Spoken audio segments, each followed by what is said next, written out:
I believe that there's a way out of no way.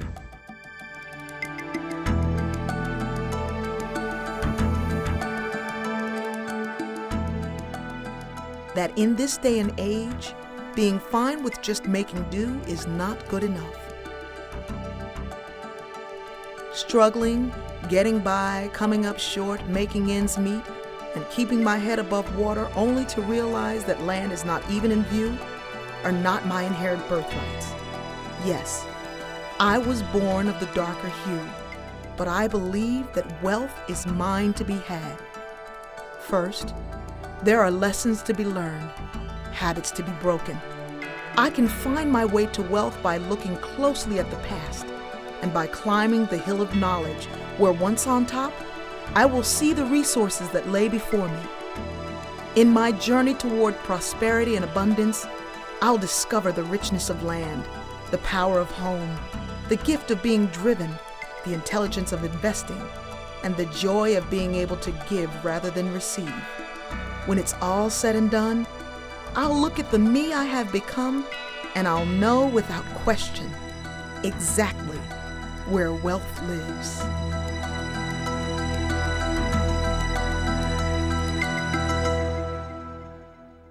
We want a usable past. We want to have a good story to tell, because the past is always a story about the present in many ways. So we focus on the positive. Those people who accumulated great wealth, who did good things with their wealth, those would be our stars, our megastars. And I think it's very, very important for us to identify these people, tell their stories, celebrate them. But we cannot, should not, must not do this at the expense of the vast majority whose story is not as bright. The full story, when told, will present a picture that reveals a broader, more embracing African-American value system that might or might not manifest itself in producing commercial success and these megastars, but nonetheless will show you how quite ordinary African Americans have managed to make life under all kinds of adverse conditions to establish a home, family, job, health, and so forth. Some of the barriers that we face is that, number one, we don't make as much. I mean, there's enough empirical evidence for that. But also, we do not know as much as we need to know about how to use our economic resources and our financial resources. And there's some of us who have access to that information, but many of us are reluctant to trust it. And that's based on a lot of past history. People have to know our history, our economic history, and why we do certain things, and understand why that practice may not be valid for today.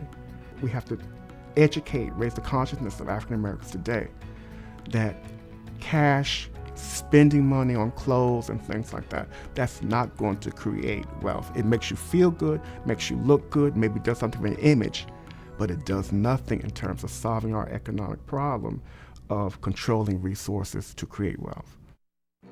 There is an African American story that is hardly ever told. The story began in Africa, existed in the midst of slavery, and is a part of who we are today. It is a story of hope, of success, and of pride. A story, an exploration of how, despite barriers, setbacks, and bad breaks, African Americans managed and still manage today to acquire certain levels of wealth. When this story is told, it allows you to see that we were and are fully capable of acquiring wealth. It also leads to the question of why the racial wealth gap still exists today. Why is it true that the net worth of median white families is 10 times more than that of the median black family? Why do less than half of African American families own their own homes, while 3 out of 4 white families do? Is it the lack of knowledge, cultural differences in economic practices and habits, basic individual behaviors, obvious racial inequalities? And if these factors truly do play a part in explaining the racial wealth gap, what exactly is the secret that some African Americans have discovered that has led them to know, understand, and ultimately walk the path towards wealth? Like any subject, to understand the present, we must know and understand the past.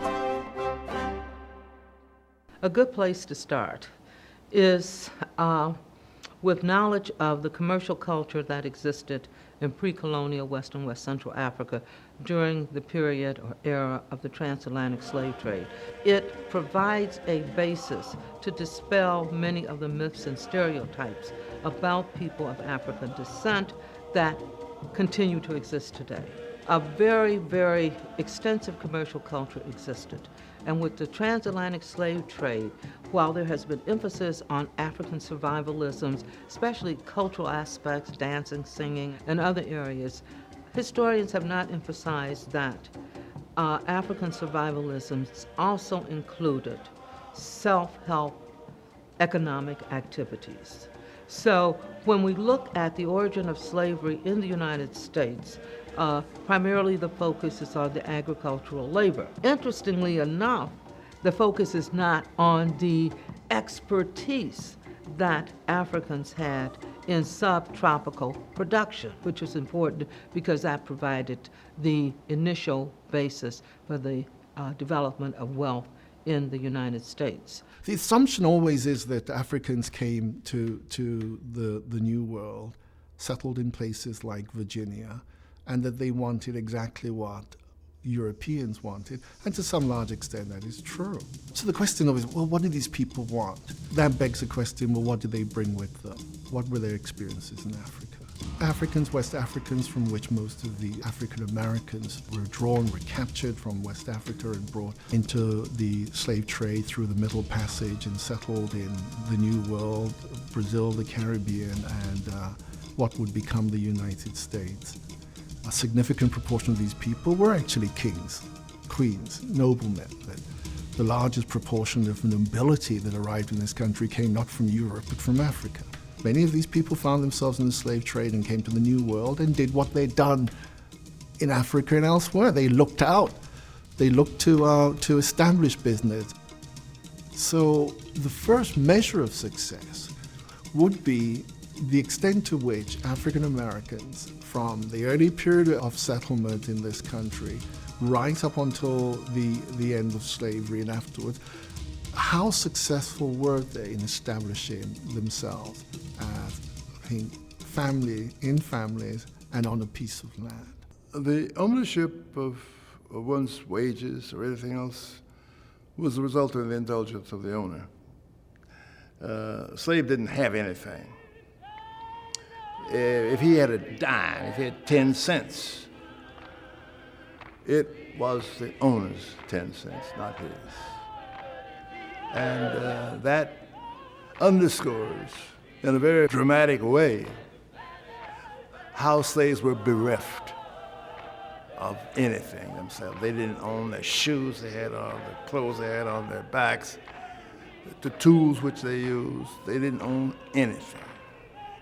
And it's a poor owner, unwise owner, who enforced that right to the hilt.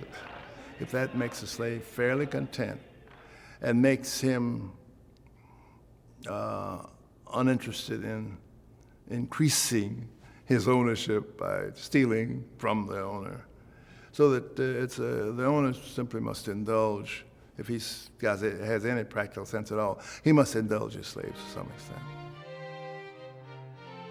It's important to remember that within a generation after the founding of Jamestown, there were free black property owners in Virginia.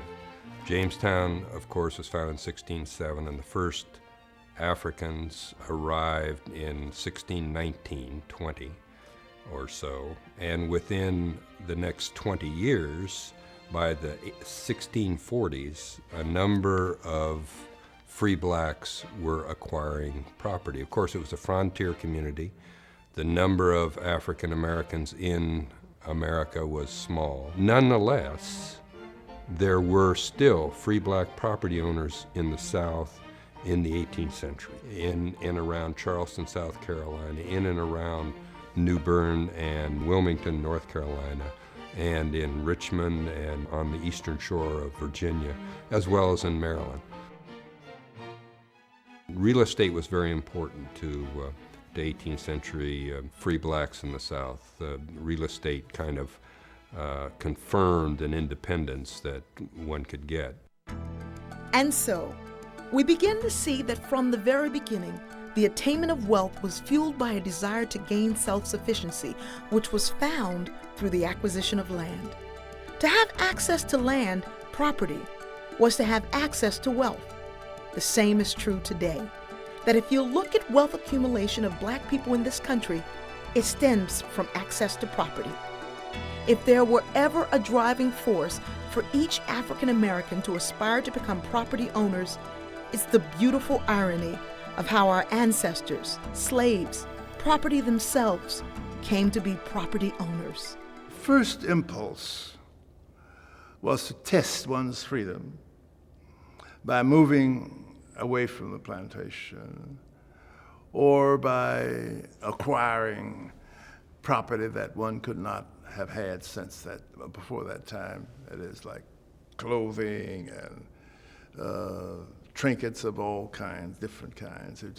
Just to test one's ownership because that's an ingredient of freedom. That if you can own something, you're free. You're freer than you had been.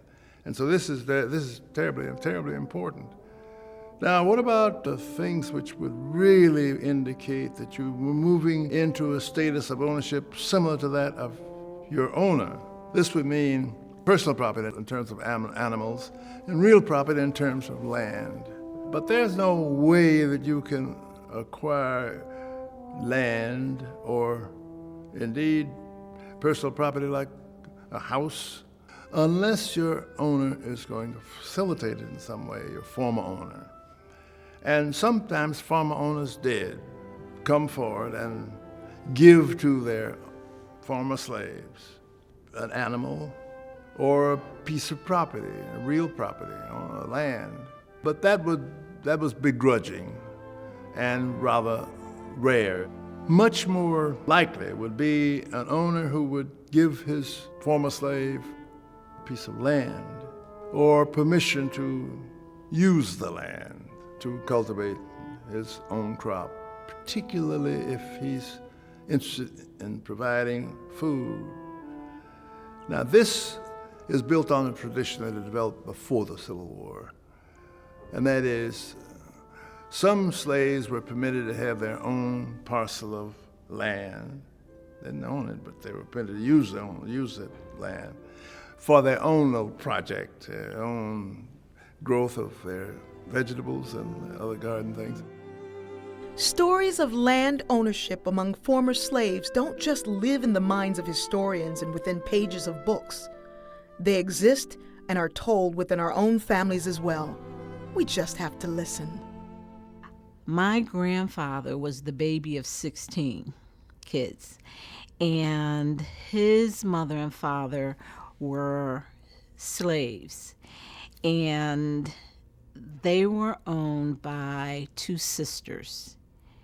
And when they were granted their freedom, they took the sister's name and they gave them, I forget how many acres of land. His name was Wes Mooney. Never learned to read, very intelligent man, and didn't write. He did X's for his name. He amassed acreage and gave to each of his sons. There's 7 extensions of that family. And that family has managed to maintain an active annual reunion for 100 years. I was born a slave of Colonel A. Mooney in Gaston County, North Carolina in 1849. I was sold or given away to my young mistress when I were but 6 years old and carried to Gaffney, South Carolina. and there I stayed 10 years or until I were set free. When I were 27 years old, I married Naomi Wellman. I had no real estate. I had a little personal property, but not much. But when I married, I concluded to be my own boss and that I were not going to take orders but give them. I could not bear someone telling me what my wife and I must do today and tomorrow, and that you must move, clear this, and tend that. So wife and I made up our minds to buy a piece of ground and start a real home. I bought 99.25 acres off the Colonel Abe Mooney place and soon had it looking like someone meant to live.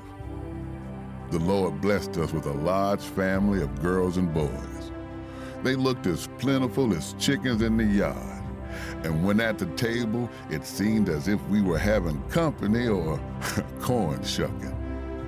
I was strong and willing and ready for anything that would bring me an honest dollar. And my boys were coming along with the same spirit, so I continued to buy land. Altogether, I have bought 677.75 acres of land and paid for it. I always thought of myself only as a man when I went to deal or do business. The color of my skin and coming out from slavery never crossed my mind. I'm just a man. Even for a slave, land held promise.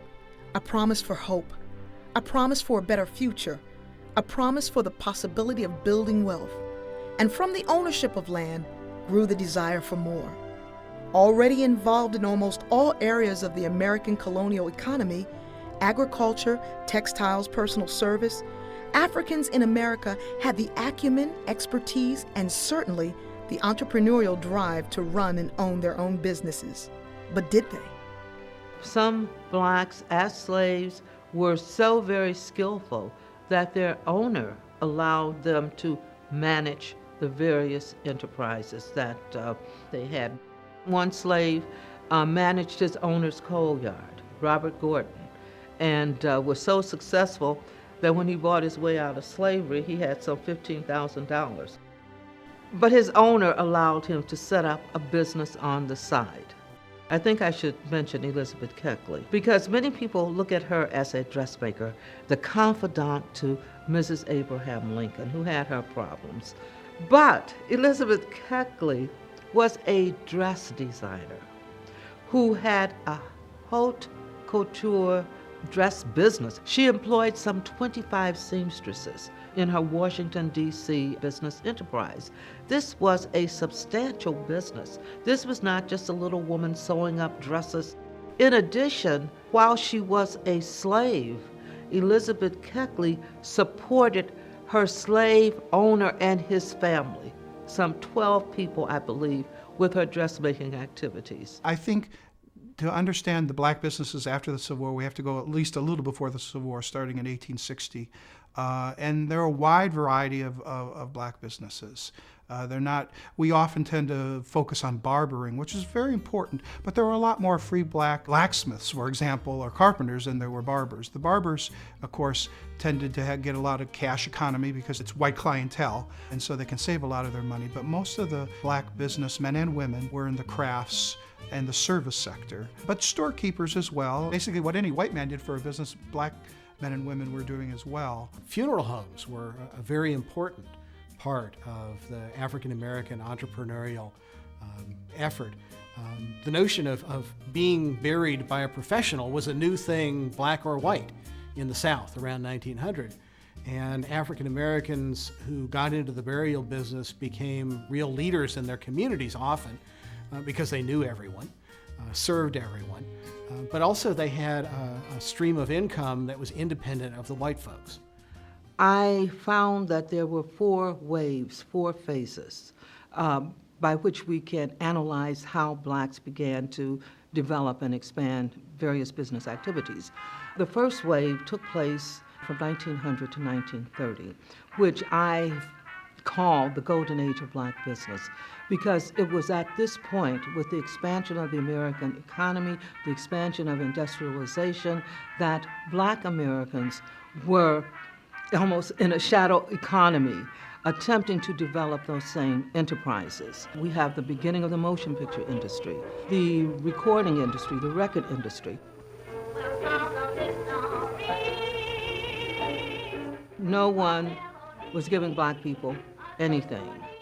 And those people who began to think about the black economic position said that we will have to do it on our own.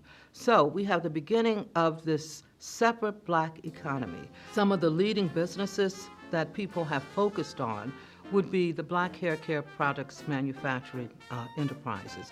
And interestingly enough, the black hair products industry would be the bedrock industry for black America literally until the 1980s. The leading entrepreneurs, one everyone knows her name, Madam C.J. Walker. But few people know Anna Minerva Turnbull Malone, the black woman entrepreneur who preceded her. In addition, while people don't usually think about it, was a man named Anthony Overton, who established the High Brown Face Powder Company. There were several black business communities and important black business communities, especially two cities that were termed Black Wall Street, in Durham, North Carolina, and in Tulsa, Oklahoma. In Durham, North Carolina, the term was developed to reflect the various headquarters of financial institutions, the insurance companies, the fraternal orders, and black banks that were established in that area. It's very interesting, too, in looking at the age of Jim Crow, that when the founder of North Carolina Mutual, who was given support by the Duke family, decided to build a new headquarters, he was very careful to make sure that the building would not be taller than any building owned by white businessmen in Durham. Tulsa is extremely significant because Tulsa, even though it wasn't a black township, it resembled a black township, a black economic enclave, because there was total segregation based on race in Tulsa. A large area was set aside for African Americans. They built the place up into a strong, independent black economic enclave. What I mean by that, they had every business that they would need in terms of supplying goods and services, in terms of supplying finances. There were banks, there were millionaires there. There's even rumors that there was a stock market there. And they were even doing better than many of the European American sections of Tulsa. Booker T. Washington visited Tulsa in the early 1900s, and he termed it the Black Wall Street. And that's how rich the area was, that's how prosperous it was. Okay. And then in 1921, of course, you had the race riot that completely destroyed the Greenwood area of Tulsa, which was the black area. And that just it's hard for me to explain it. It just, that complete destruction of that city where everybody was, all the African Americans were looking up to, it just must have had just a huge negative psychological effect on African Americans when they said, okay, we're looking for a promised land, we're looking for a land where we can have economic independence. It must have had such a severe blow on them.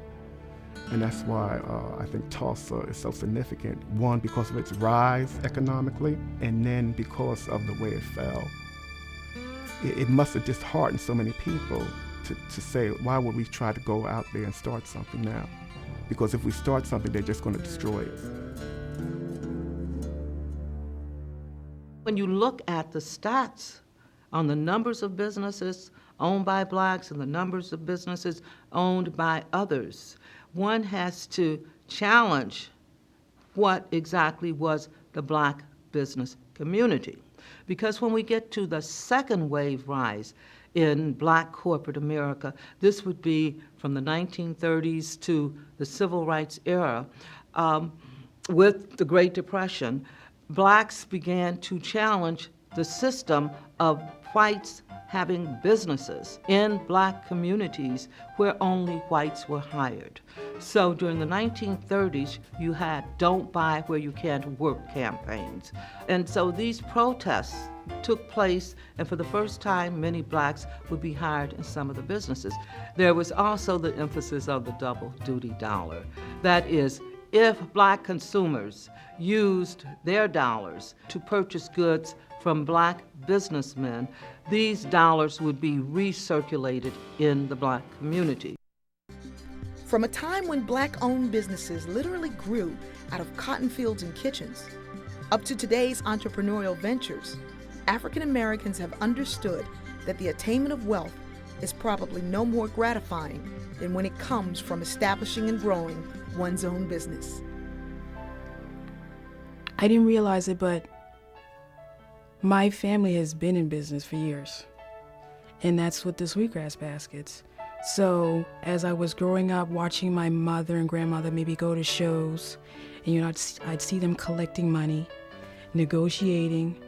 Maybe not at the time, I didn't realize it, but just looking back, I don't know, maybe those things just kind of got ingrained in me subconsciously and prepared me in a way. And maybe that's why I've got that entrepreneurial spirit in me, because that's what I've been around all along.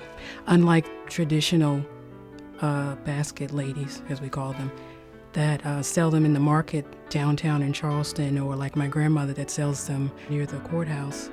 I have recently launched a business online selling my pieces. If this were to be taken away from me today, I would feel like something was missing, because it's such a part of me now that I just can't imagine not doing it. And I'm so thankful that my mother did continue on the tradition and showing me how to make the baskets. And, you know, I do actually often think about, you know, what maybe my African ancestors went through, being brought here against their will, but still accomplishing so many things. And I'm grateful that I can be a part of that and express it literally with something. To be able to create something that connects me with my ancestry, it does make me feel really good. It does. I thought my grandmother was rich as a little kid. I don't know why, but I knew my grandmother had money for what she needed. She had it and she could do it, and she never struggled with it. And then she evolved and opened her own business, which she worked for a number of years and then retired. So historically, she came through the financial ranks in spite of herself, not because she was wheeling and dealing in high finance, but she knew what she needed to do to survive, and run her own business was one of them. Well, I worked at the Marine Corps until I married and came here, and they wanted me to work for $15 a week for 7 in the morning to 7 at night. That was the cooking and washing on and taking care of the children. So I told my husband I couldn't stand that, so I went back to Philadelphia and went to beauty culture school. I had $50, and I went and signed up, put that $50 down, and then you pay so much a week. And that's where I went back to school there. And then I came back here. Took my apprentice in Kings Mountain, and the lady, I had to work 50-50 for her. I just felt that I took my apprentice, she just turned me off, you know. I was making all this money, working hard, and coming home in the dark, and she was getting all the money, and a little bit of money I was bringing home. Sometimes I bring home $15, you know. And I said, I could do better than this. I told my husband I want to have a shop. And so he fixed the furnace room and the shop for me. And I worked in there. And then I went to Philadelphia on 52nd and Market. And I bought my equipment there, and they shipped it here. My shampoo bowl and my chairs and a little dresser and stuff like that to get started. And then I paid them up by the month. Started the bill like that, and see. And I would put so much aside every week, And I had allowance, gave myself an allowance. It was $10. I didn't have to ask nobody nothing, you see. And if I wanted to go somewhere, or if I wanted a plane ride, I could do it. I didn't have to ask nobody, see. My daddy was dead, my mother was dead, so why should I ask? I'm working for it, so why should I have to ask somebody how I could prevent it, you see. So it gives you independence. You're independent. You don't have to beg and beg for nobody for nothing. We begin to see that wealth creation among African Americans is not a secret. It is indeed a science. It is the science of using resources, skills, talents, knowledge, and the very important element of time to accumulate what becomes a source of security, well-being, and power. I own several $1 million worth of real estate. All of the real estate that I own is here in Charlotte. A very little of that real estate is commercial. Most of the rest of that real estate are residential homes that I rent. I got a loan one time, and I didn't use up all the money from the loan. And so I asked my banker if I could use that money for whatever I wanted to use it for. And I had to, I guess, dig back to some of my grandmother's roots to touch the chord that said, buy real estate. So I bought a duplex with $1,000 cash dollars or maybe $1,600, but not a lot of money. And once I bought that first one, I got the bug, and then I started buying my next one and my next one and my next one. And I went on until I had a pretty healthy portfolio. One of the resources African Americans discovered even early on, but not without an element of risk and reservation, was investing. Whether by way of banks, stocks, or insurance, the concept is the same. Put something in now for a return, hopefully a nice return, later. In the Revolutionary War era, we had various mutual aid societies being formed, and included in these mutual aid societies that members would put in so much money. These were risk-taking, organizations, but to provide for cases of unemployment, cases of sickness and ill health, funeral expenses, but also for money that a person might need if they wanted to start an enterprise. Freedmen's Bank is one of the first time that large numbers of former slaves put their very hard-earned small amounts of money into a bank they thought was national, a bank that they associated with this new government that was the friend of the Negro. And because of unscrupulous behavior of some leading white trustees, the bank went bankrupt. And so this hard-earned money by these large numbers of former slaves was lost for years. And W. Du Bois writes about this beautifully. He suggests that it was because of that loss that the Black America's faith in savings institutions was shattered. I don't think it was shattered in the sense that they never recovered, but I think it was seriously damaged. And it made them instinctively, if they didn't already, distrust banking, particularly banks that were outside of the community. And when you couple that with banks within the Black community that have failed, we may begin to get a sense of some sense of what might feed some of the reluctance of Black Americans to invest as heavily as they might in banks and beyond that in stock market and sort of broader, perhaps more riskier ventures.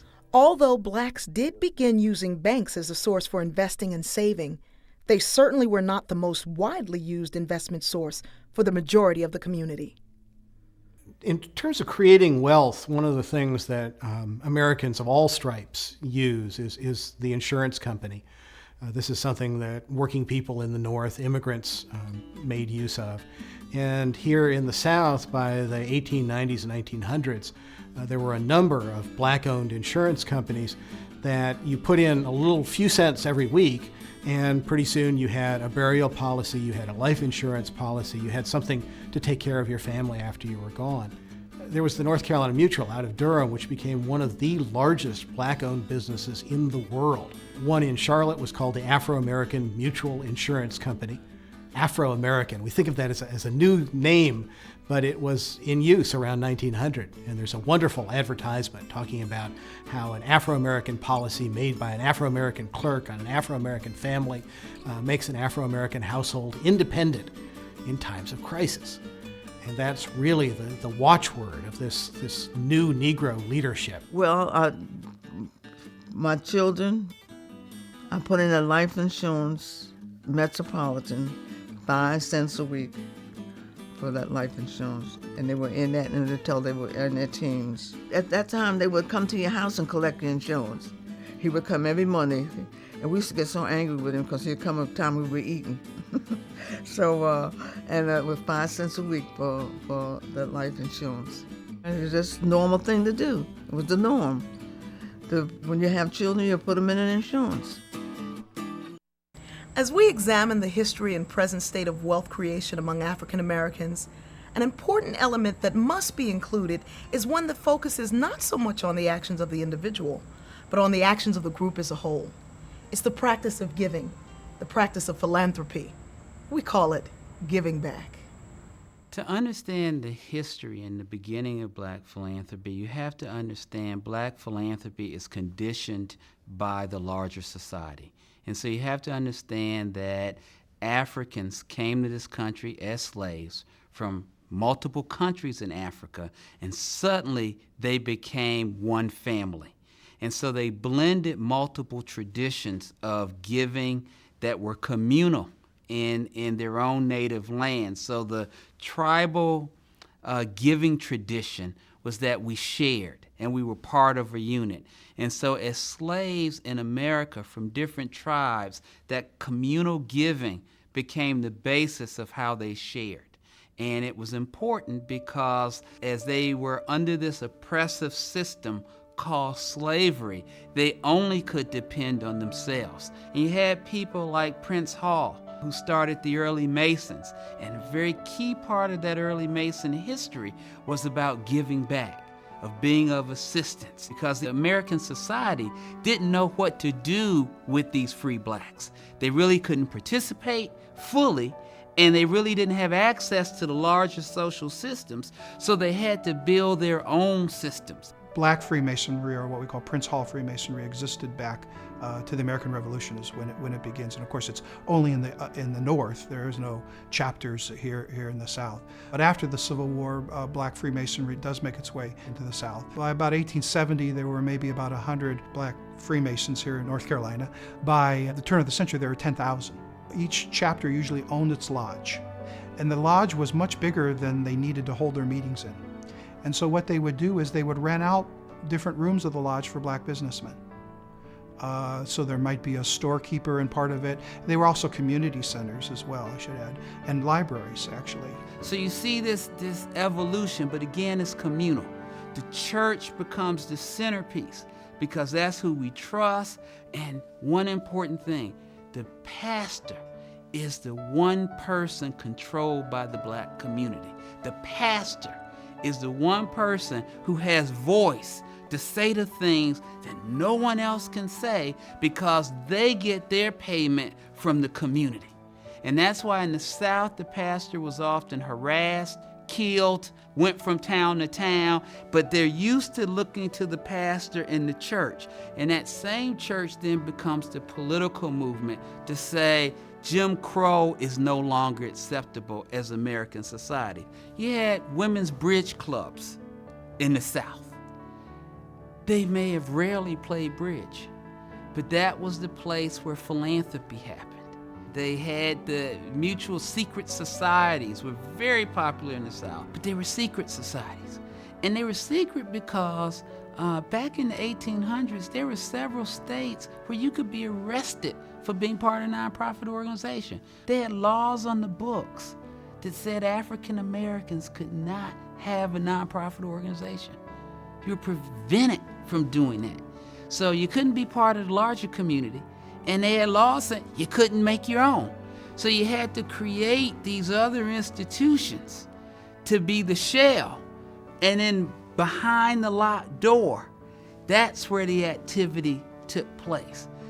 In the African American community, there seldom were huge quantities of money to give away, but there was an ethos of community giving in a deep way that is extremely impressive. People got together and made boxed lunches, and they would auction off the boxed lunches. They would have dances, and they would auction off dances. This is a time when most African Americans are not seeing cash money from year to year. They're farming on shares, and coming up with cash was an amazing achievement. If you didn't have cash, maybe you had a piece of land that had a tree or two on it. You would cut the trees down and donate those to the school. So this notion in the African American community that you didn't have to be wealthy to give is deeply ingrained. If there's any one concept of philanthropy that African Americans have come to embrace, it's that charity begins at home. It's in our bones. This idea of reaching back to give back rests not only on the shoulders of those who have made it, but also on the shoulders and in the hands of those who don't have an abundance of wealth, but just happen to have a little more. So philanthropy, as we know it, is not always about reaching far and wide to make an impact. Sometimes our philanthropic acts happen within our own family and extended family. Well, I always knew that I wouldn't be a farmer, because the first place, we didn't own a farm, and I said, I know I cannot be a sharecropper. So I knew I had to do something to earn a living. And then after I got through college and I saw the rewards that you can get from that, that just kind of opened it up for me to help someone else do the same thing. Being the first generation college grad, and I said, I've got to try to help somebody else do as well or better than I've done. My aunt and uncle put about 8 people through college. Their daughters both went to Spelman College in Atlanta. My father, not only did they put him through college at Prairie View A&M, but he lived with them all 4 years. So he didn't have to pay room or board. They paid for everything for him. My aunt Glenda also attended Prairie View A&M. My aunt Carolyn, my father's cousin Jerry, my father's cousin Jatana. Gracious, these are just family members, and I don't know all the names of the friends that they have allowed to come through their home and go to Prairie View. Based on the not only our accomplishment, but when I look at the accomplishment of others and even the great nieces and all in their accomplishments, and it's sort of like a legacy, that. So I would think that monetarily you're not, but it's a rich heritage that money can't buy. When you look back over the family and how well the members have done on both sides, it's just a sense of pride that we have been able to be a part of that in their lives. You see them have gone and excel even much more than where we did. But it was a joy with like I said, the earnings that we did have, that we were able to share what we had. It's like an investment. You have to do something for somebody else. You've had a little help for yourself. Turn around and spread it around. I think that's where our faith comes in. We just feel very strongly that if I help someone, they will help someone else. And that philosophy kind of sticks with me, just permeates through most of what we try to do, and it has worked, I think, abundantly well for us, and I think it's continuing to go today. I think that the future of Black philanthropy is incredibly bright. This is the first generation of African Americans who are glimpsing the full promise of America as it was meant to be. It's not perfect yet, but it's far closer than it's ever been before. The future. That's what this is all about. We need to ensure that our children's children are secure. To do that, we must look at the history of the past, the practices of the present, and develop ways to accumulate and maintain wealth for the future. Perhaps we'll find it in the land that we acquire, the homes that we own, the businesses that we establish, the savings we accumulate, or the people, communities, or causes we give back to. Where we find it may be as simple as where we turn for answers, for advice, for the inspiration that we can take heed to hold on to, and forever build into a permanent place where wealth resides. I think that somehow the younger folks, our generation, by and large, missed that ownership ideal. And I think the other piece of that is a lot of the struggle that happened in the 60s and the civil rights was around, to a certain degree, seat at the table in business. Mm-hmm. And we had ownership in our communities, but we didn't have seat at the boardrooms in the big corporate arena. So the idea was, well, let's do a lot of this also so that we can get a seat at the table in business, so that we can work at big banks and law firms and that kind of thing, which I think in some ways crushed that ownership mentality and said, well, we'll send our best and brightest off to work for folks. And that's a hard pill to swallow if those folks aren't giving back to those communities in the sense of ownership. It breaks down the community, as I think we have probably seen. But yeah, I think ownership is really the key, but not owning cars and rims and stereos and gold chains, but again, things you can pass down. It's understanding the tool that you're using to try and build whatever it is you're trying to build, because you can pass credit card debt down. Because I hear when you die, it still doesn't go away. Somebody's got to pay. Somebody's got to pay. That's true. So we can pass a legacy of debt down, which is really frightening, and people probably don't think about it and say, well, when I'm gone, and so, and I won't have to worry about it. But then they're leaving that burden on their loved ones. I think I learned from that based upon my parents' mistakes with it. Even though I was young, I remember how we're going to pay the light bill or how we're going to pay these bills, and I remember thinking to myself, I don't want to be in that situation. I remember credit reports and when my family finally bought their first house, and about how they had to go to the bank and go through credit reports and where their credit stood, and I kind of had that in the back of my mind. So even in purchases I make now, it's like, how is this going to affect my credit? Is this a good thing? Is this a bad thing? How much am I going to owe in 10 years from now from this? So I think my parents' mistakes with that made me a little more apprehensive to things I buy now. People think, well, if you got a job making $100,000 a year, that's the be-all, end-all. But if you have a lifestyle that $110,000 is going out, and many people do, it really doesn't matter, because you're not wealthy. You're living from paycheck, if you're lucky. Some people don't live from paycheck. Many of us live off of credit.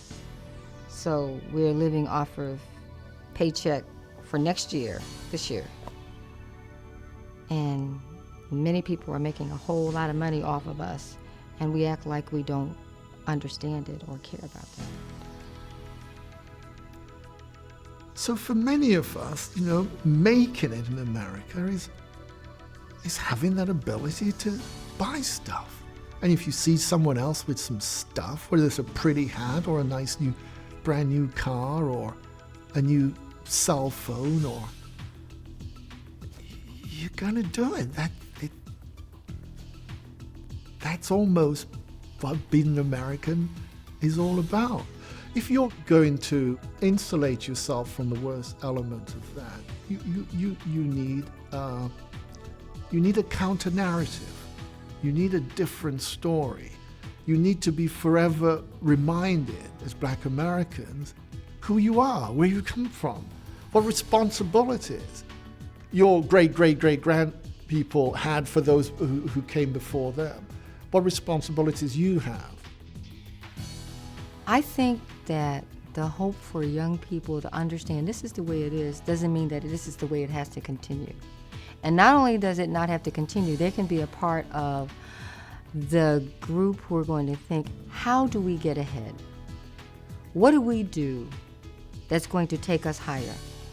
And the fact that they should also be inspired by the people in the past who have just done things under extreme conditions, if they could do what they did, certainly they are fully capable of doing more. And the hope is to say, I want to make sure that I leave something for my children. And my goal and objective is to make sure that I do better, so that I'm going to forward my way up. That I'm just not going to do what people expect from me, just to be the conspicuous consumer, just to hang in there, just so that I'm going along to get along on an average way, and decide they're going to do more. And they can. I put that to young people. Think about it. Just think about it. Think about it. And if you think about it, you can really come up with some pretty good ideas and notions of what you really can do with money. And you can do an awful lot of good things with it, doing it wisely. We started this exploration of the economic experience of our people by taking a look at the past, by acknowledging our present state of affairs, and by taking a peek into the future. This journey has just begun, and this story will continue.